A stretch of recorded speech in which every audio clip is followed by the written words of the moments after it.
हर हर महादेव। ओम नमः शिवाय। दोस्तों, आज की दुनिया में पैसा बहुत महत्वपूर्ण है।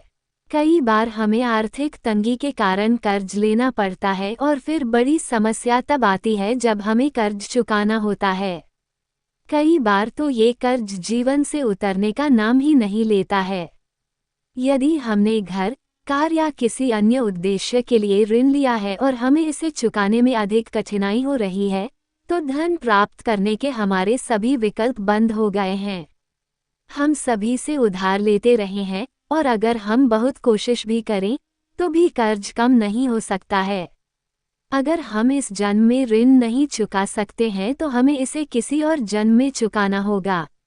इसलिए जल्द से जल्द कर्ज चुकाने की कोशिश करनी चाहिए। और बहुत प्रयास करने के बाद भी कर्जा उतर ही नहीं रहा है तो आप पूज्य गुरु जी पंडित प्रदीप मिश्रा जी द्वारा बताए गए उपाय अपनाकर कर्ज से मुक्ति पा सकते हैं। तो चलिए देर ना करते हुए शुरू करते हैं आज की वीडियो। लेकिन उससे पहले दोस्तों, आपके विनती है, जो भी हमारी वीडियो पहली बार देख रहे हैं वो चैनल को सब्सक्राइब जरूर करें और वीडियो को लाइक करके अपने दोस्तों के साथ शेयर अवश्य करें। तो सबसे पहले बात ये आती है कि कर्ज कब लें और कब न लें, क्योंकि इसका भी कुछ नियम है। और अगर कर्ज लिया भी है तो फिर कर्ज मुक्ति के सरल उपाय क्या है। तो दोस्तों, चिंता न कीजिए, हम आपको ऐसे सरल उपाय बताएंगे जिससे आपका कर्ज आसानी से चुक जाएगा। सबसे पहले ध्यान रखिए, कभी भी कर्ज मंगलवार के दिन या मंगल, चित्रा, मृग और धनिष्ठा के नक्षत्र में ऋण न लें। आप जो भी कर्ज लें उसकी पहली किश्त मंगलवार से चुका दें। कुछ संकेत पैसा उधार लेने के लिए ठीक नहीं है, क्योंकि कर्ज आप चाहकर भी नहीं चुका पाएंगे।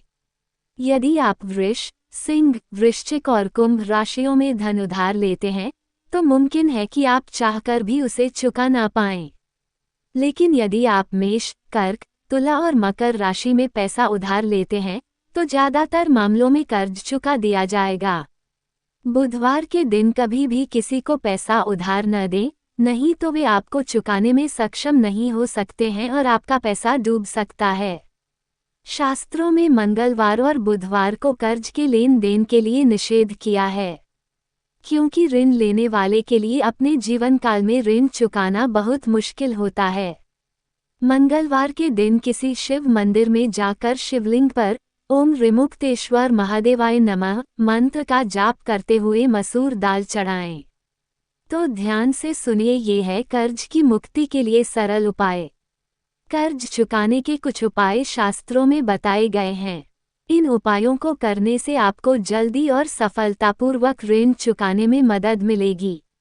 बरगद का पेड़ कर्ज से मुक्ति दिलाने में सहायक होता है, इसलिए मानसिक परेशानी, धन की समस्या या कर्ज की समस्या से छुटकारा पाने के लिए वटकेश्वर महादेव का स्मरण करें। बरगद के पेड़ का उपाय। आर्थिक समस्याओं के समाधान के लिए वटकेश्वर महादेव का स्मरण करना चाहिए। यदि आप कर्ज से मुक्ति पाना चाहते हैं तो सोमवार के दिन वट वृक्ष के नीचे एक लोटा जल और थोड़े पिसे हुए चावल और हल्दी डालकर वटकेश्वर महादेव का स्मरण करें और अपनी समस्या बोल दें।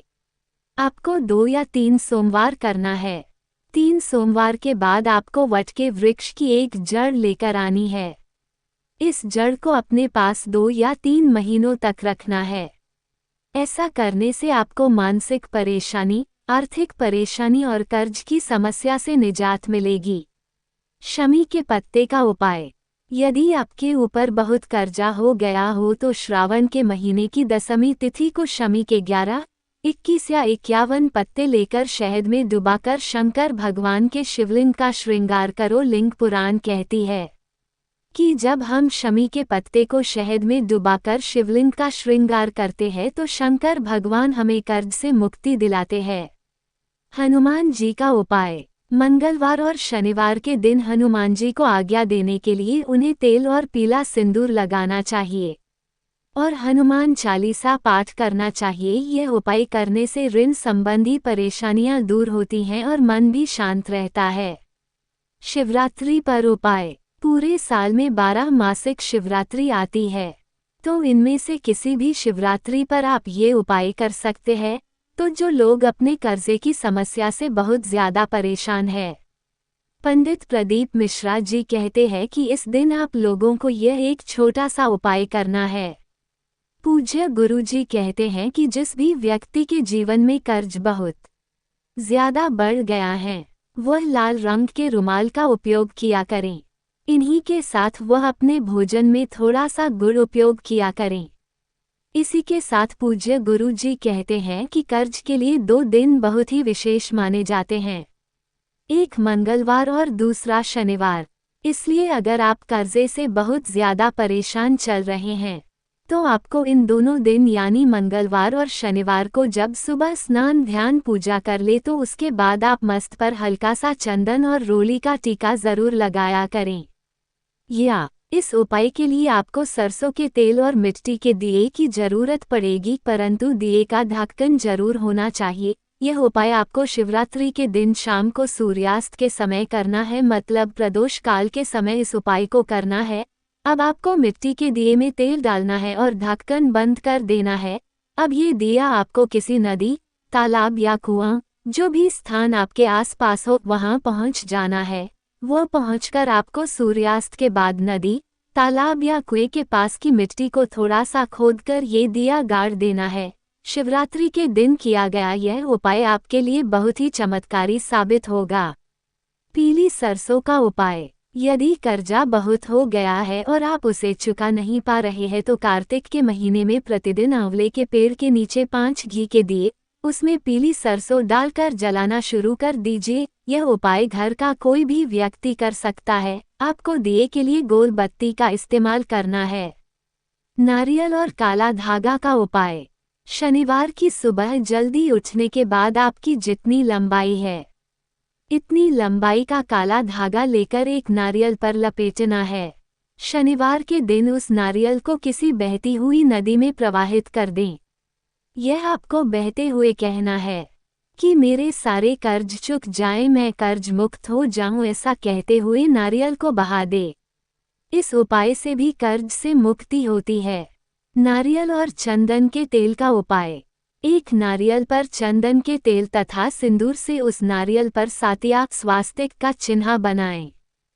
फिर उस पर कुछ मीठा का भोग लगाएं और मंगलवार की शाम को हनुमान जी के चरणों में चढ़ाएं और ऐसा आपके लगभग 5 मंगलवार करना चाहिए। 2-3 मंगलवार के बाद आपको सकारात्मक परिणाम दिखाई देंगे। तो दोस्तों, ये गुरु जी द्वारा बताए गए छोटे छोटे उपाय हैं जिनसे आप अपने कर्ज की समस्या से जल्दी ही छुटकारा पा सकते हैं।